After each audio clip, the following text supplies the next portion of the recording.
Hello there. Good morning, good afternoon, good evening, wherever you are. I'm Ryan in Singapore. Welcome to our mindfulness practice. We're doing the series on the 10 Bulls of Zen.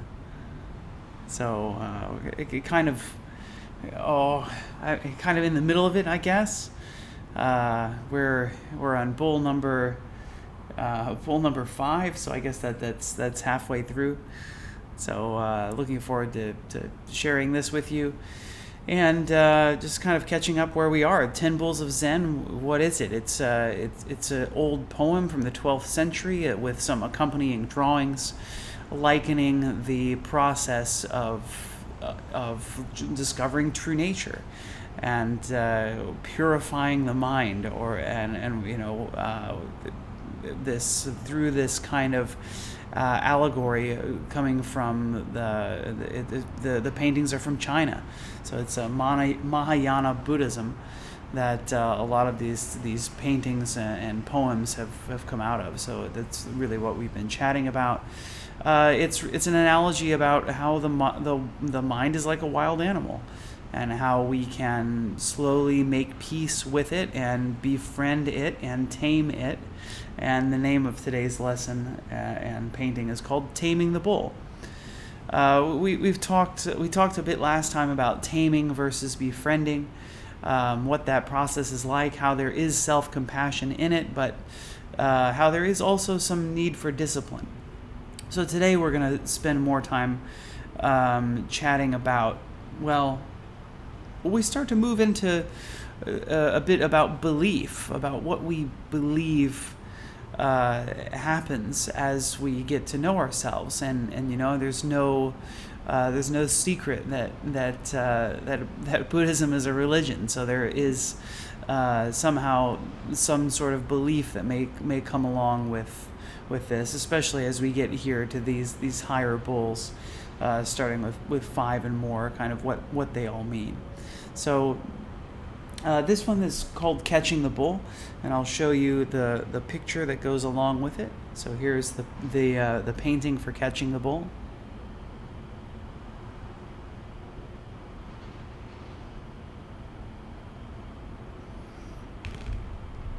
And so this one comes right after.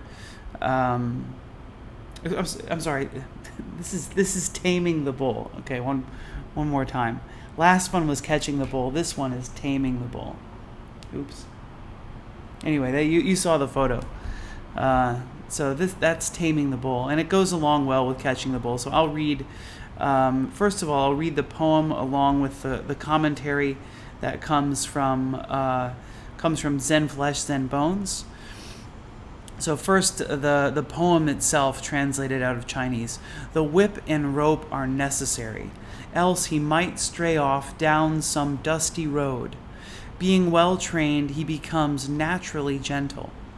Then, unfettered, he obeys his master. The comment from Zen Flesh, Zen Bones is, when one thought arises, another thought follows.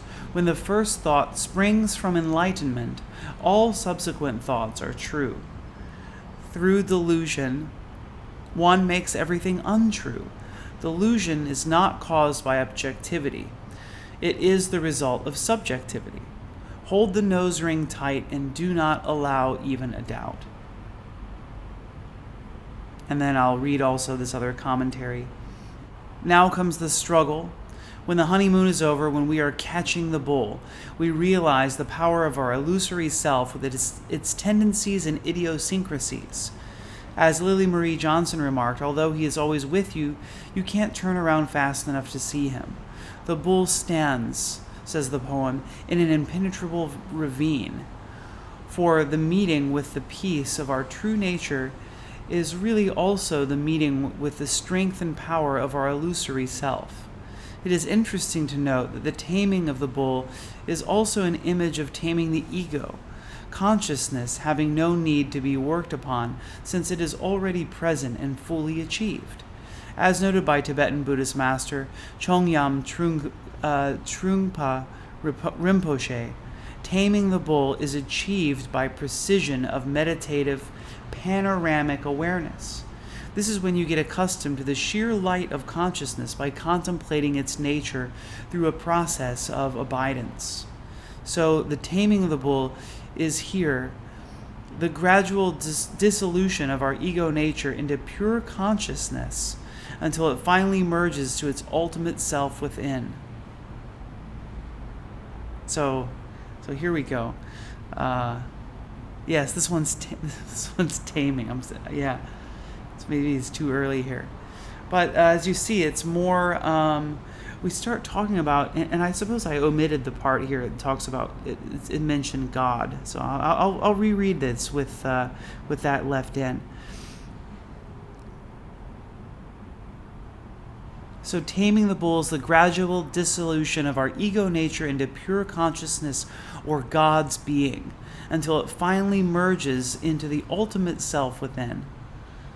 So, and also let me just go back one more to Zen flesh, Zen bones. When one thought arises, another thought follows. When the first thought springs from enlightenment, all subsequent thoughts are true. So again, this is more about. This one's more about belief, right? I mean, at least what's interesting is the commentary is about belief. When we read the poem itself, you see there's actually nothing there inside of it.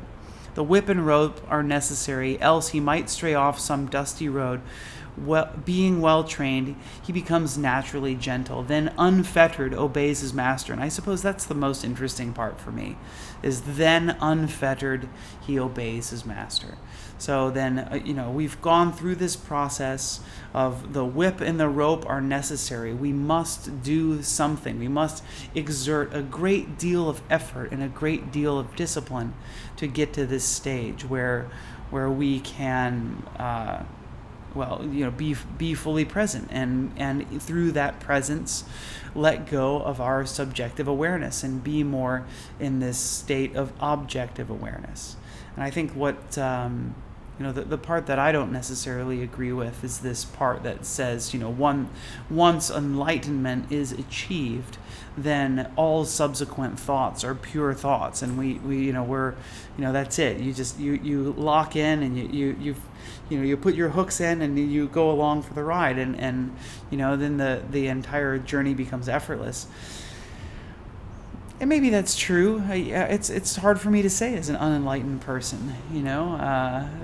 I don't know what. And I guess that's it too. Is what's this milestone? Where do I, once I've achieved enlightenment, how do I know I'm there? I'm going to have pure thoughts for forever after this. It seems it seems challenging. I think challenging for me to believe, and I think that's okay. That's what that's why this is the secular mindfulness practice. But yeah, coming to this point where no longer need the whip and the rope, that we are able to do this without quite as much discipline, that it starts to happen more smoothly. And I do have to say that from my experience in my retreats, that it does get easier as the time goes on, that the more we've done our practice, the easier it is to get kind of locked into this state where thoughts are no longer arising in the same way that they used to. And awareness of thoughts becomes a lot more obvious than it was previously. There's one other piece I wanted to draw attention to.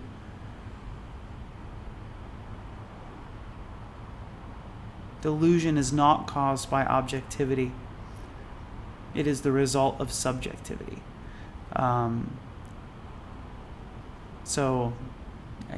This our own subjective awareness. So this I really do agree with, is that once we really get lost in our own subjectivity, we relate so much to ourselves.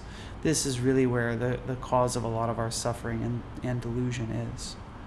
So that's it for the intro. You ready to do the meditation? All right, so let's get into it. So get yourself comfortable.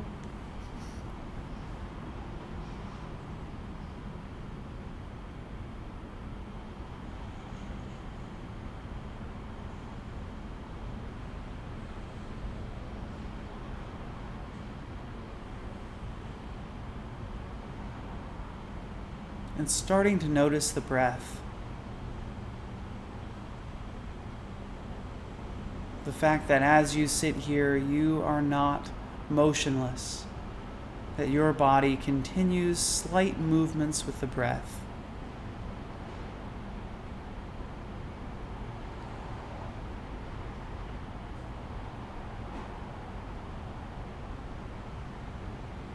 Can you attend to this? To these slight movements, to this gentle expansion and contraction. Expansion as we breathe in, followed by contraction and release as we breathe out.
As best you can, keeping the attention there,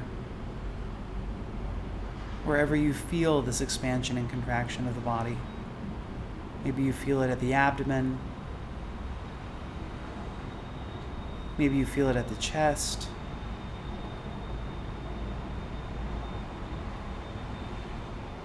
Maybe even you feel it in parts of the lower back, parts of the upper back, as the body makes space for the air that comes in and then gets a little bit smaller as the air goes out. How do you know this process is happening? How can you feel it? Tuning into those feelings.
Are you still focused on the feeling of breathing, or has your mind wandered off, gone somewhere else? If your mind has wandered, gently shepherding it back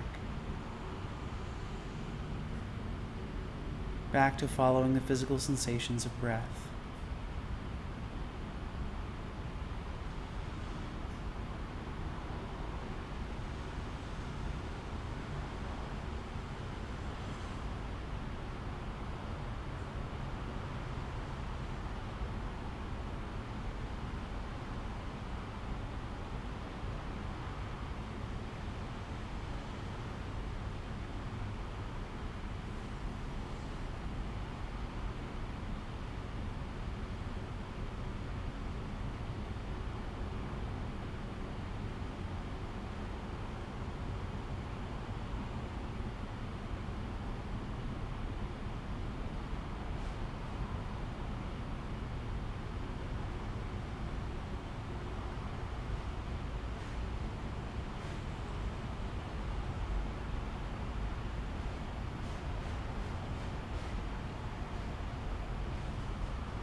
Continuing to hold attention at the breath as best you can.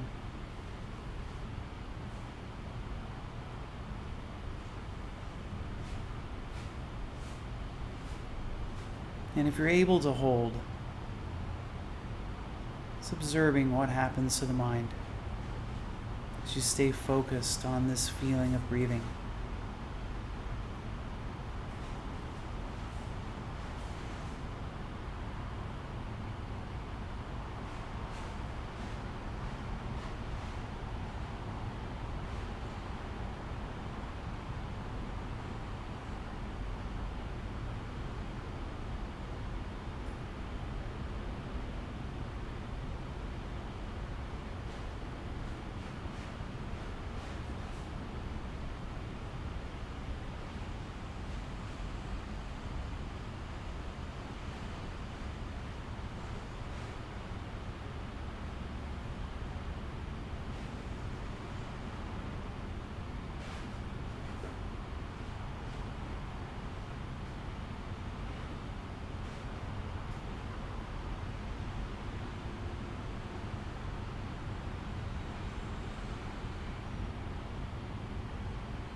Keep it up, you're doing great. Stay focused on the breath. Not much longer to go.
Okay, now it's time to draw our practice to its close.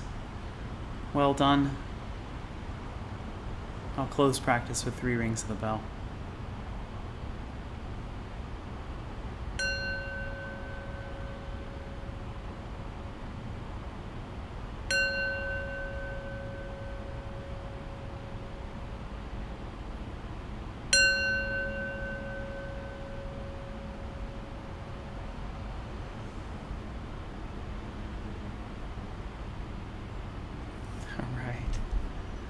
Thanks, everybody. Thanks for being here with me today, practicing with me and with each other, and for listening to our little commentary about Taming the Bull. I think this, and please feel free to write in the chat. Let us know how it went today. If there's anything coming up for you that you'd like to share, love to hear it. And something else I just wanted to bring up here as well is Taming the Bull. So this was in one part of the commentary. Is achieved by precision of meditative panoramic awareness. This is when you get accustomed to the sheer light of consciousness by contemplating its nature through a process of abidance. I think maybe more interesting is it achieved by the precision of meditative panoramic awareness. This kind of we start looking at open awareness. I mean, I think that's what interesting is how I suppose different teachers prescribe different ways of achieving or going down this path of going from one bowl to the next. And so this one is interesting because of that prescriptive, open awareness that eventually we get to a point that our breath, that we transcend simply our breath, and then we have this kind of panoramic awareness of everything around us. And I know that when we meditate in the Burmese style, in like Goenka's retreat, that the main form of meditation is body scan. It's on physical sensations. And it is interesting to see, as we talk today about belief and dogma, about how, it feels like meditation is just such a simple idea, right? I just focus on something happening in the present. And just how dogmatic different groups have become over the years about how meditation must be done and what the process around it has to look like. And can we achieve the same thing without it? And I think that each faith, let's say, each faith would be quite clear as to this is the way.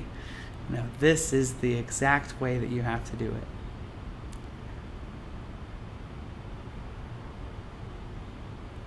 Thanks, Jean. Thanks, Sharon. Sharon says, my bull was a little bit more tame today. Thanks for sharing. Jean says, today I noticed that it's easier for me to stay focused when I'm well rested. Thanks, Jean. Barbara shares, I noticed a gentleness in my returning to the breath, less whip and rope, and more willing obedience to my intention. Thanks, Barbara. Thanks for sharing. I think that's really maybe the most interesting part of Taming the Bull, at least for me. The most interesting part of the 10 bulls is this last sentence in the poem. Then, unfettered, he obeys his master. And maybe unfettered being the key word here. Unfettered, like without chains, without any more ropes or bondage.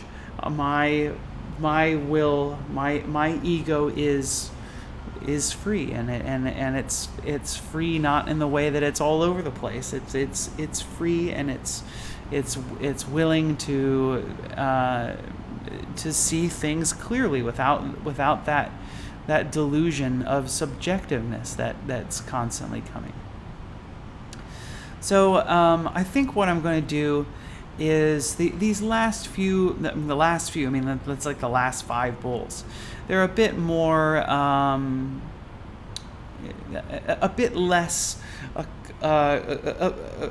close to us I think that those bulls are a bit more in the theoretical that I think most of us won't have direct experience with that. So I think I'll go through these last few a bit more quickly, so that we keep it practical. I mean, that's really the most important part of this practice, is to try and keep it as practical as possible. And then after we get done with the 10 bulls, the plan is to start to move on to open awareness. It's a practice that we haven't done in a long time, so I really want to spend a bit of time doing open awareness practice. Cece says, not a fan of the whip and rope analogy. Works better to accept and encourage my mind. Thanks, Cece. And which is, by the way, the topic. If you didn't watch, that's really what the topic last time was how much whip and rope do we need, if any at all. So watch the replay on YouTube, Ryan Grimes Mindfulness. You can check out the replays there. And do join my channel here on Insight Timer, Ryan's Daily Mindfulness Circle, to be updated when new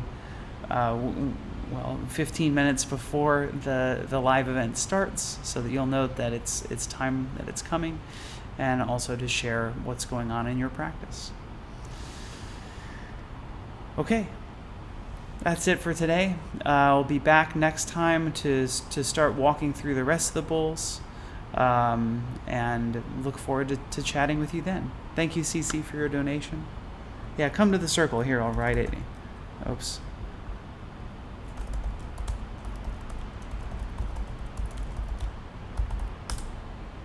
All right, let's send our well wishes out to each other.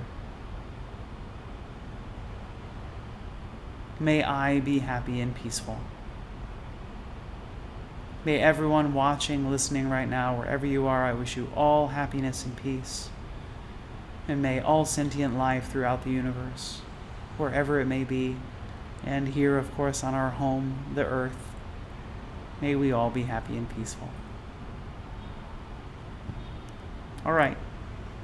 Until next time. Bye-bye.